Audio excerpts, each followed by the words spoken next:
Bun găsit, dragii fecioare, la citirea bonus pentru luna februarie. Vă reamintesc, este o citire generală, așa că luați din context doar mesajele cu care rezonați. Dacă vă doriți o interpretare personalizată sau poate previziunile astrologice pentru următoarea perioadă, îmi puteți trimite un mesaj la adresa de mail sau adresa de Facebook pe care o găsiți în descrierea videoclipului. Dar până atunci, haideți să vedem care sunt mesajele pentru voi în următoarea perioadă, ce a mai rămas din luna februarie. Ei bine, la voi se pare că februarie aduce libertate. Aduce, poate pentru unii dintre voi, o nouă aventură. Și aici nu mă refer la o aventură amoroasă, poate pentru unii dintre voi este posibilă, dar este o perioadă în care vei simți eliberarea. Eliberarea de constrângeri, de o problemă, poate de anumite situații care te țineau captiv într-o stare, să spunem, emoțională mai puțin plăcută. Așadar, este posibil pentru unii dintre voi să descoperiți că se poate și altfel. Să descoperiți cu adevărat schimbarea, da? Pentru că mulți dintre noi am trecut oarecum prin perioade destul de dificile și cumva acum suntem îndemnați să schimbăm, să ieșim, să rupem barierele astfel încât să putem să trăim liberi. E bine, iată, tot în următoarea perioadă se pare că vrei, nu vrei, circumstanțele, viața te va scoate din zona de confort ca să faci această schimbare.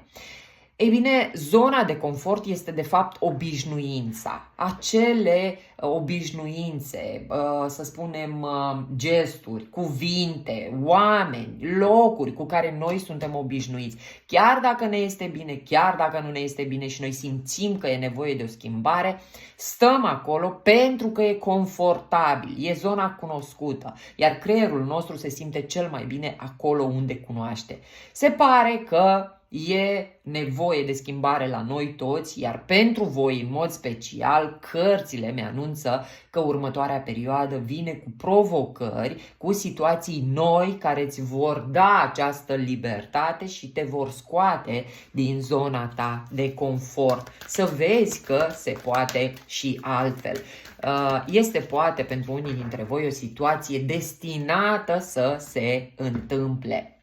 Ei bine, din următorul mesaj îmi dau seama că este ceva foarte plăcut, ceva care vă va entuziasma. Să știți că este teama de a pleca, de a lăsa în spate ceea ce sau cu ce suntem noi familiari.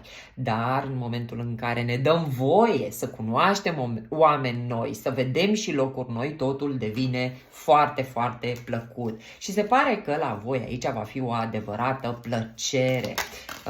Haideți să vedem și câteva mesaje din oracolul frunzelor de ceai. Este posibil aici pentru unii dintre voi această schimbare să vină pe carieră, pentru că este aici o atenție sporită, da, la cariera voastră. Ei bine, avem rechinul. Ai grijă pentru că poate fi pentru unii dintre voi o pierdere materială sau ceva probleme de sănătate în următoarea perioadă și vei primi niște urări sincere de la oamenii care vor conta, bineînțeles, pentru tine în această perioadă. Dar haideți să vedem care sunt mesajele și din cărțile de tarot, ce energii vin să vă susțină în următoarea perioadă. Mai întâi, energia generală. Pentru voi, energia generală este împărăteasa. E bine, dragii mei, împărăteasa ne vorbește de abundență și prosperitate, fie ea materială, spirituală, emoțională, nu contează, e binevenită, oricum ar fi ea. Este o energie generală, da, pentru tine, per total. Următoarea perioadă te va face să te simți mult mai abundent, norocos, să spunem. Este timpul potrivit să treci la acțiune. Dacă ți-ai propus să faci ceva, să știi că în această perioadă poți materializa ceea ce ți-ai propus, așa că nu mai sta pe gânduri, ci dă naștere acelor vise pe care tu le ai. Proiecte creative pe care le ai. Pot fi toate un real succes în următoarea perioadă. Asta anunță împărăteasa pentru voi. Pajul de monede. Ei bine, este pentru unii dintre voi ceva nou, ceva inedit. Așa cum am spus încă de la început, e posibil să fiți nevoiți să pășiți poate la un loc nou de muncă, în circumstanțe noi, între oameni noi, să cunoașteți oameni noi, poate unii dintre voi începeți să vă școlarizați pe un anumit domeniu. Este o oportunitate excelentă, ne spune pajul de monede, pentru tine, pentru binele tău. Pot fi, bineînțeles, vești bune pe care ți le aduce acest paj. Poate fi o veste bună legată de cariera ta, de promovare. Cert este că se anunță noutate pentru tine, poate o persoană nouă în viața ta, dar iată, da, din nou, mesajul că vei fi scos din zona de confort. Deci e cumva destinat să se întâmple, apare ceva nou în viața ta, așa că te rog, fii atentă în următoarea perioadă, oamenii noi, poate vestea unui job nou, că ți este destinat, dar... da, e nevoie ca tu să poți să te detașezi și să lași ceva în urmă. Poate pentru unii dintre voi e nevoie să plecați dintr-o relație, să îmbrățișați o altă relație sau o carieră nouă. Ceva, aș spune eu, destul de important pentru voi. Și eu cred că mulți dintre voi știți și simțiți unde e nevoie de schimbare, pentru că acel loc în care sunteți acum nu vă mai identificați cu el, poate cu persoanele cu care sunteți, poate simțiți nevoia să schimbați cercul de prieteni și așa mai departe. Da? Este o alegere care va face schimbări mari în viața ta. E adevărat, inconfortabil, pentru că nu ne este plăcut deloc, da?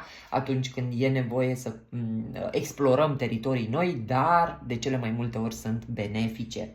Iată și neplăcerea ta. Este ca și când cineva îți face o ofertă și asta o pot lua și ca o atenționare. Vedeți că vine spre voi, dar voi, datorită faptului că sunteți mult prea concentrați pe aceste cupe pe care le aveți în față, care chiar dacă nu vă mulțumesc, da, încercați să schimbați voi acolo ceva, neștiind că noi nu putem schimba, dar nu aveți atenție spre ce vine nou la voi. Cartea asta îmi poate arăta că tu ai putea rata o șansă, o oportunitate. Și de ce spun că este destinată? Pentru că aici avem nodul nord. Nodul nord este destinul. Este momentul în care vine destinul și ți aduce ceva nou în viață. Dar așa cum știți, avem liber arbitru. Noi alegem. Dumnezeu îți arată calea, îți spune ce ar fi bine pentru tine, dar alegerea întotdeauna este a noastră. Și după aia ne întrebăm și ne dăm cu pumnii în cap: Doamne, de ce n-am profitat atunci de ce n-am ales să accept nu știu ce invitație și așa mai departe. Ei bine, 6 de bâte mi-arată aici pentru voi o perioadă de succes, de alegeri înțelepte care îți vor aduce recunoștință. Cumva aș spune eu că te trezești la timp și până la urmă vei accepta provocarea sau noutatea care apare în viața ta. Ceea ce îți va aduce recunoaștere, succes, poate promovare pentru unii dintre voi, așa cum am mai spus-o. Ei bine, dragilor, și ușor se pare că vă îndreptați și către destinația dorită. Unii, aș spune eu, că în perioada următoare veți resimți o bunăstare în relațiile voastre, în familia voastră, poate în cercul de prieteni. Sau, pentru cei interesați de bani, să știți că poate fi o perioadă în care să aveți o reușită, să spunem așa, ceva ce v-ați dorit să devină realitate. Da, putem vorbi de oameni în care să ai încredere în jurul tău, poate schimbi cumva aici în cercul tău sau se dovedesc oamenii pe care îi ai pe lângă tine, oameni care cu adevărat te apreciază, te respectă, oameni care sunt acolo pentru tine și te ajută în această nouă aventură a vieții tale. Poate e susținerea familiei tale în schimbarea pe care eu o văd în cărțile tale. Doamne ajută așa să fie, numai atenție la ce oportunități apar, să nu le ratați. Și haideți să vedem pe finalul citirii și un sfat pentru voi.